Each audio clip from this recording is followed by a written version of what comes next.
Did you know the Crusades were motivated as much by political and private self-interest as religious belief? Stick around to learn more about the Crusades.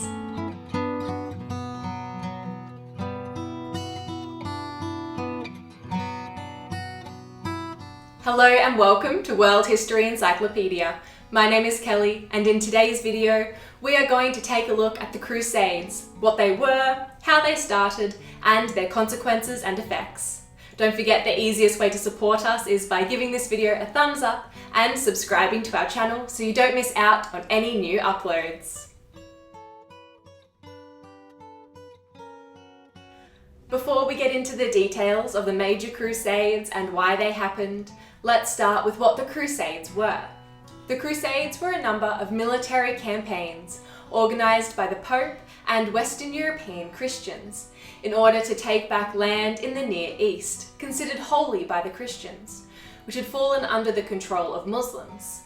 To participate in a crusade was considered a sacred act, since the violence which ensued was done in the name of God.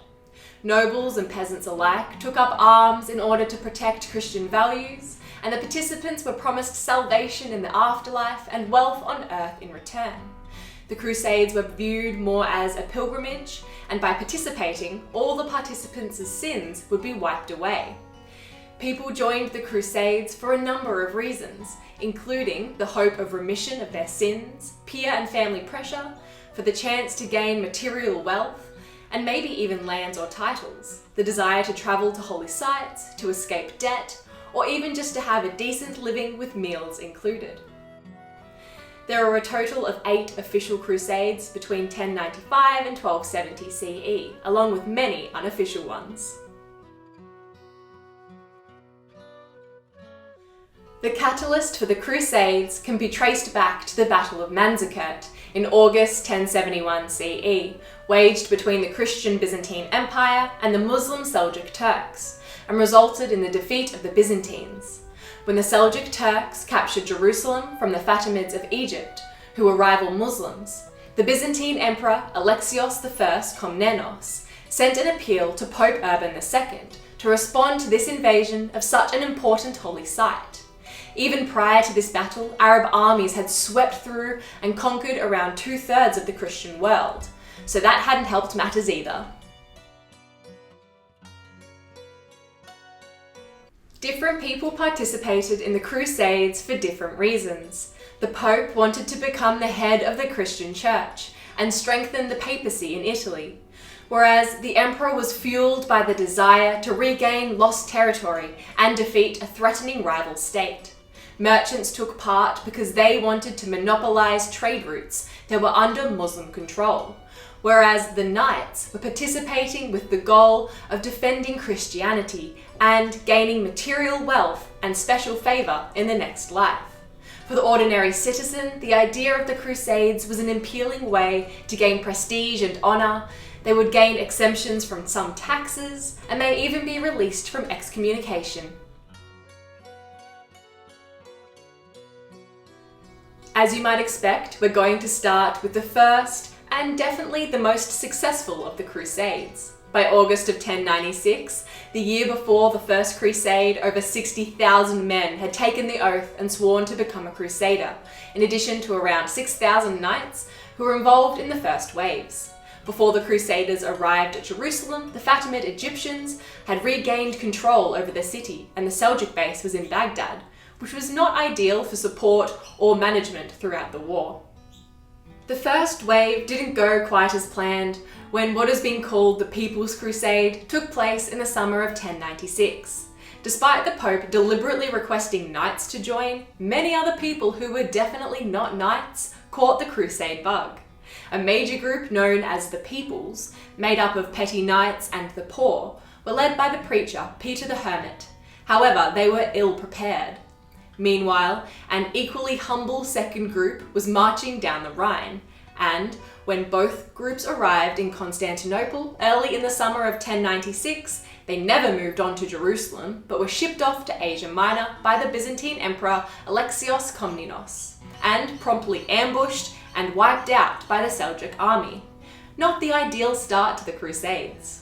The next wave did a bit better, regardless of the issues of language barriers and the fact that one of their leaders, the Norman Bohemund of Taranto, was an old enemy of the Byzantine emperor. Despite the Crusaders' tendencies to rape and pillage as they crossed Europe and the empire's territory, under Alexios' command, they were able to recapture Nicaea in June 1097, and then they claimed victory in July at Dorylaeon. The army then split, with the main body headed to Antioch in Syria, which was well fortified and too big to surround fully. After 8 months of siege, the Crusader army captured Antioch, but during the 8 months, they had suffered from plague, famine, and desertions. Alexios had been misinformed on his way to Antioch that the Crusaders were on the brink of defeat, so he turned and went home. Bohemund of Taranto wasn't too happy to find out that the Byzantines abandoned his army, so when they captured the city, he kept the territory for himself. The Crusader army then marched to Jerusalem with only around 1,300 knights and 12,500 infantry left. The city was surrounded by massive walls, but after 7 months, the Crusaders set up a siege tower during the night at a section of wall which looked weaker. And on the 15th of July, 1099, the Crusaders found themselves inside the walls. What followed was a mass slaughter of Muslims and Jews, and within a month, Jerusalem was back in the hands of the Christians. They had eventually succeeded in their goals, and many Crusaders left, most being more worse for wear than when they set off in the first place, and not much richer. After the First Crusade, 4 Crusader states were formed in order to defend the territory. These were the Kingdom of Jerusalem, the County of Edessa, the County of Tripoli, and the Principality of Antioch. These states continuously suffered a shortage of manpower and bickering between the nobles of each. The Second Crusade was sparked by the Muslim Seljuk leader Ahmed Ordin Zengi capturing the city of Edessa in 1144 CE.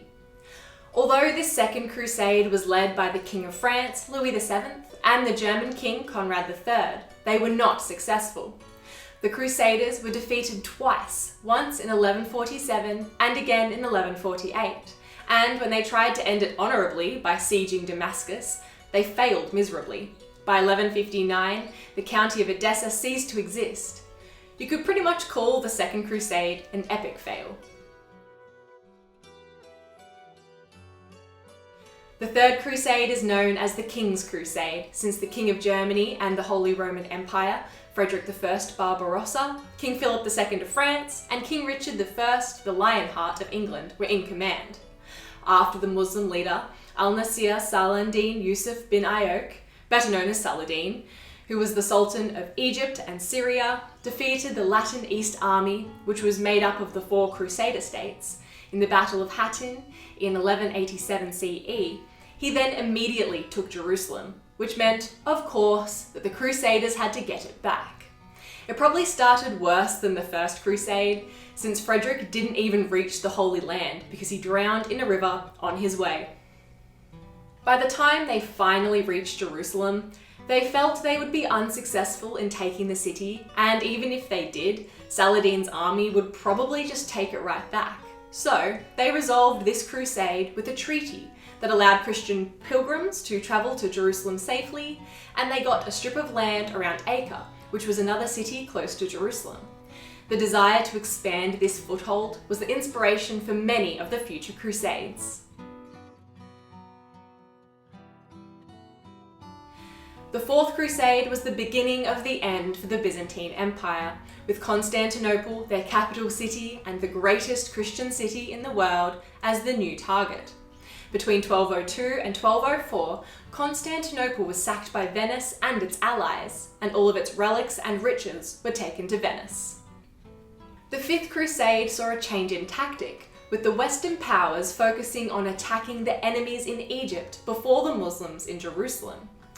Although they won the arduous siege of Damietta on the Nile in 1219, they were then defeated at the Battle of Mansoura in 1221 due to their lack of knowledge and regard for local conditions and logistical support.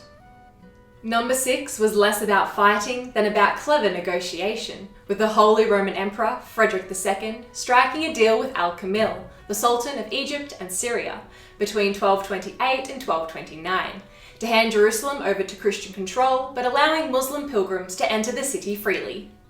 The Seventh Crusade was pretty much a repeat of the Fifth Crusade, where the Christian army got control of Damietta in Egypt and then were defeated at Mansoura. Sometimes, repetition is not the key.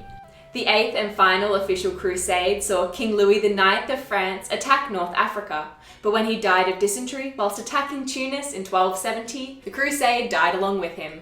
The Mamluk Sultanate, who were in control since they took over from the Ayyubid dynasty, extended their domination all through the Near East, and once they captured Acre in 1291, the Crusader states ceased to exist. The Crusades had many effects and consequences besides the number of deaths and widespread destructions that the wars caused. The Crusades are cited as one of the causes for the end of the Byzantine Empire. Popes became the de facto leaders of the Christian Church, and the Balkans were Christianized, just to name a few political and social effects. Crusading later gave religious justification for the conquest of the New World of the Americas in the 15th and 16th centuries, and people in general travelled a little more, whereas before they tended to remain in their hometowns. Pilgrimages were more popular, and songs and stories about the Crusades opened up European people's worldview a bit more, even if it was a prejudiced view for many. A complex web of myth, legend, imagery, and language was spun about the Crusades by both the Christians and the Muslims, which created heroes and tragedies that were later commonly depicted in art and literature.